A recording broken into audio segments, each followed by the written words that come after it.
नमस्कार दोस्तों, हमारे चैनल पर आपका स्वागत है। जय श्री कृष्ण, राधे राधे, हर हर महादेव। दोस्तों, आज हम सुनेंगे श्री कृष्ण की लीला। आइए सुनते हैं भगवान श्री कृष्ण की लीला। प्रेम से बोलिए श्री कृष्ण की जय। भगवान श्री कृष्ण, जिनका ना आदि है ना अंत है, वे सभी के मूल स्रोत और सभी कारणों के कारण हैं। ऐसे भगवान गोविंद को मैं प्रणाम करती हूँ। और वही परम भगवान श्री कृष्ण की जन्माष्टमी यानी कि जन्माष्टमी महापर्व, जो कि बस कुछ ही दिनों में आने वाली है। तो चलिए, आने की वाली जन्माष्टमी महापर्व की तैयारी करते हुए अपने मन चेतना को इस जन्माष्टमी उत्सव के लिए तैयार करते हैं। और उसी के उपलक्ष्य में चलिए आज श्री भगवान कृष्ण की सुंदर लीला का श्रवण करते हैं। आइए आज की जन्माष्टमी कथा आरंभ करते हैं। बोलिए श्री कृष्ण भगवान की जय। सुबह सुबह का समय था।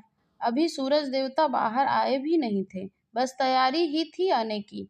उसी समय किसी ने वृंदावन की एक गोपी के घर का दरवाजा खटखटाया। उस गोपी ने द्वार खोलकर देखा तो जानते हैं कौन था? भोली सी सूरत, प्यारी सी मुस्कान, बिखरे हुए बाल और आंख मलता हुआ कन्हैया। ऐसा लग रहा था मानो अभी अभी सुबह सुबह बिस्तर से सीधा उठकर आया हो। अब देखिए, गोपी को सुबह सुबह कृष्ण के दर्शन हो गए, और वह भी उसके घर के सामने। इससे बड़ा दृश्य क्या हो सकता था सुबह सुबह भला। बस गोपी तो कृष्ण को देखते ही अत्यंत प्रसन्न हो गई। उसने प्यार से कृष्ण से कहा, अरे कान्हा, क्या हो गया? आज इतनी भोर में तू क्यों आया है? और जरा देख, तेरा हाल क्या है? सीधा नींद से जागकर भाग कर आया है क्या? अब कन्हैया को तो यही चाहिए था ना, बिखरे बाल और नींद में सूजी हुई आंखें वाला नाटक। इसलिए तो किया था ताकि गोपी को उसकी निर्दोषता का विश्वास हो जाए। बस कान्हा ने सोचा कि चलो अच्छा हुआ, आधा नाटक तो हमारा सफल हुआ। अब आगे बढ़ते हैं। हरी झंडी मिलते ही कन्हैया ने उबासियां लेते हुए गोपी से कहा, आप सत्य कह रही हो, अभी अभी उठकर तो आया हूँ, नींद ही पूरी नहीं हुई और सुबह सुबह ही मैया ने मुझे उठाकर आपके पास भेज दिया। मैया यशोदा ने कहा है कि आज हमारे घर कुछ विशेष साधु आने वाले हैं और उनकी तैयारी में जुटी हुई हैं। मैया को आज भोर में ताज़ा मक्खन निकालने का समय नहीं मिला, और फिर मैया ने मुझे कहा कि पूरे वृंदावन में आपके जैसा स्वादिष्ट मक्खन कोई नहीं बनाता। तो अगर आप आज्ञा दें तो क्या आप हमें एक मटका माखन उधार दे सकती हैं? मैया यशोदा ने मुझे आपके पास यह भी संदेश देने को कहा है कि यदि आप हमें एक मटका माखन देंगी तो बाद में बदले में वह आपको 2 मटके भर के माखन वापस लौटा देंगी। तो क्या आप हमें एक मटका माखन दे सकती हैं? अब कान्हा की चिकनी चुपड़ी बातें में भोली सी सूरत पर कौन उसे मना कर सकता है? और उसके ऊपर इतनी अच्छी अभिनय कला, तो गोपी का हृदय भी मक्खन की तरह पिघल गया। अपनी प्रशंसा सुनकर वह तो फूली नहीं समा रही थी। उसने सोचा, मैया यशोदा ने मेरी प्रशंसा की है। वो मैया यशोदा जो कि वृंदावन की रानी हैं और जो इस पूरे ब्रिज में सबसे स्वादिष्ट मक्खन बनाती हैं, उसे मेरा मक्खन अच्छा लगा है। हे भगवान विष्णु, आज मैं धन्य हो गई। कितना सौभाग्यशाली दिन है।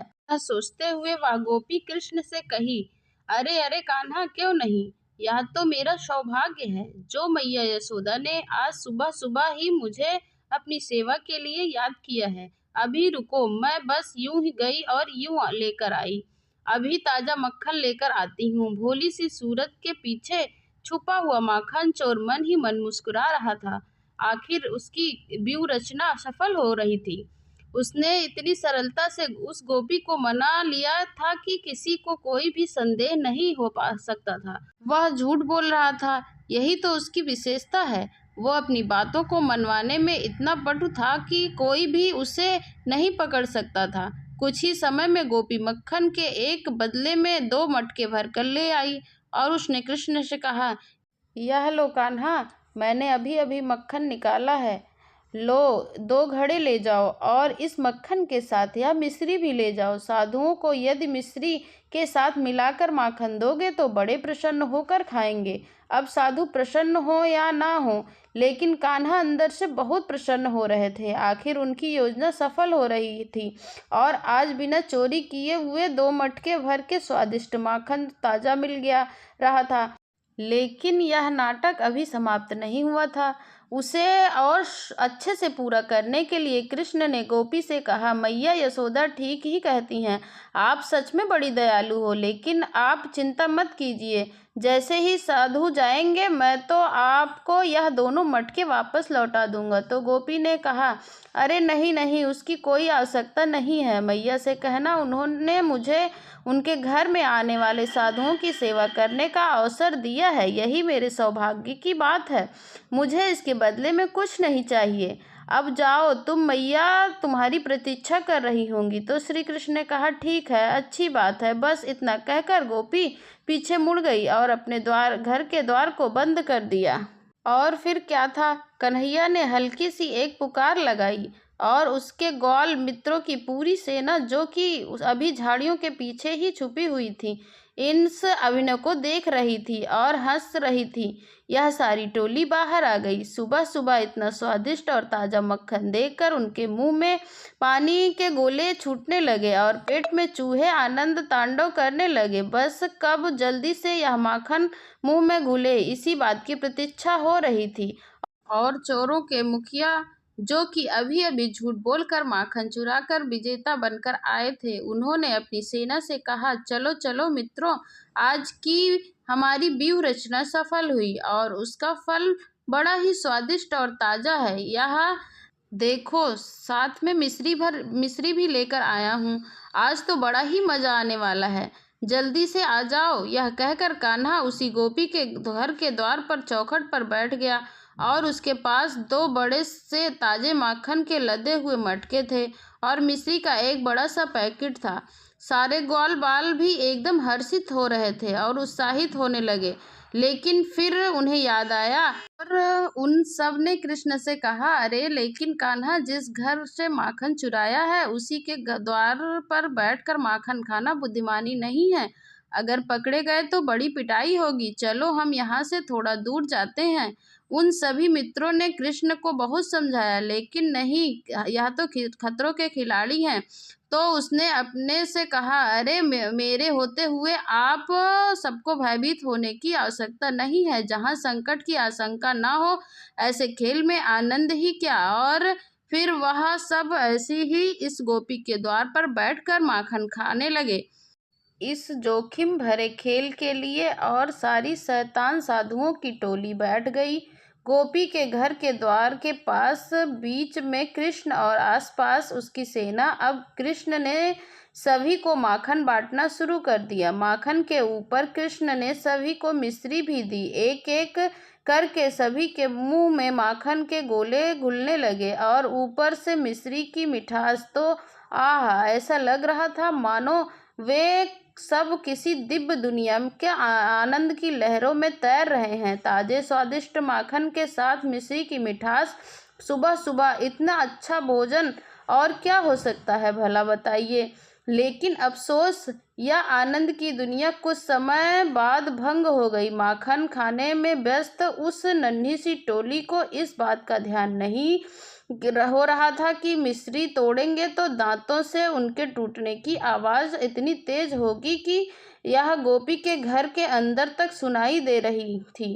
गोपी ने सोचा, लगता है आज सुबह सुबह बंदरों की टोली आ गई है और फिर से बाहर सारा तहस नहस कर देगी। तो जरा देखूं। यही सोच उसने जैसे ही दरवाज़ा खोला तो बस उसने देखा कि साधुओं के लिए मक्खन चुराने वाले मुखिया का मुंह माखन से सना हुआ था। उसके आसपास में और भी नन्हे मुन्ने साधु बैठे हुए थे और उनके सबके हाथ में उनका बनाया हुआ माखन। किसी के मुंह में माखन टपक रहा था तो किसी के पैरों में, तो किसी पर उसकी छींटें पड़ी हुई थी। कोई दाएं हाथ से अपना मुंह पोंछ रहा था, लेकिन साफ होने के बदले माखन उनके चेहरे पर पुता जा रहा था। यह सब देखकर वह गोपी बड़ी क्रोधित हुई और जोर से चिल्लाते हुए कृष्ण से कहा, अरे अरे चोर कहीं के, तूने तो सुबह सुबह मुझसे इतना बड़ा झूठ बोला। तूने कहा था कि साधुओं के लिए माखन मैया यशोदा ने मंगवाया है, और इधर तेरे बंदरों की टोली, और तू इतनी मेहनत से बनाया हुआ माखन मेरा लुटा रहा है। तुझे लाज नहीं आती? तुझे ऐसा करते हुए जैसे ही सबने देखा कि अब वे पकड़े गए हैं तो मुंह खुले रह गए। उन्हें समझ में नहीं आया कि अब वो क्या किया जाए। सबने सामने गोपी और हाथों में माखन, किस पर ध्यान दिया जाए। लेकिन कृष्ण ने सामने दहाड़ते हुए कहा, अरे ओ गोपी, खबरदार, अगर तूने मेरे मित्रों को बंदर कहा तो यह सारे के सारे महायोगी साधु हैं। क्या तुझे दिख नहीं रहे हैं? यह सारे हिमालय के महान तपस्वी साधु हैं, जिन्होंने अनेक वर्षों तक तपस्या करके अनेक सिद्धियां प्राप्त की हैं। और वह देखो, वो नागा बाबा साधु है। कृष्ण के कोने में बैठे हुए बच्चे को और इशारा करते हुए कहा, जिसने कपड़े भी नहीं पहने थे। वह इतना छोटा था कि उसे यह भी पता नहीं था कि वे सब अब चोर चोरी का माल खाते हुए पकड़े गए हैं। उसके मुंह में अभी भी माखन टपक रहा था और अभी वह दूसरे हाथ से मिश्री खा रहा था। यह देख गोपी को और भी गुस्सा आया, लेकिन कृष्ण उसे छोड़ने वाले थोड़ी ना थे। आखिर उस गोपी ने कन्हैया के मित्रों को गाली दी थी। उसने गोपी से कहा, अरे तुम्हारा तो सौभाग्य है कि आज यह सारे साधु तुम्हारे द्वार पर आए हैं। तुम्हें तो उन सबको दंडवत प्रणाम करना चाहिए। तो गोपी ने कहा, हाँ क्यों नहीं, अभी मैं डंडा लेकर आती हूँ और इन सबको दंडवत प्रणाम करती हूँ। अब यहीं रुकना, अभी आती हूँ, कहकर गोपी घर के अंदर डंडा लेने गई। यह सभी हिमालय के साधु वहां से भाग गए और पीछे छूट गई चारों तरफ माखन से लिपटी हुई गोपी की चौखट। ऐसी ऐसी लीलाएं श्री कृष्ण भगवान करते थे। बोलिए श्री कृष्ण भगवान की जय। बोलिए ओम नमो भगवते वासुदेवाय नमः।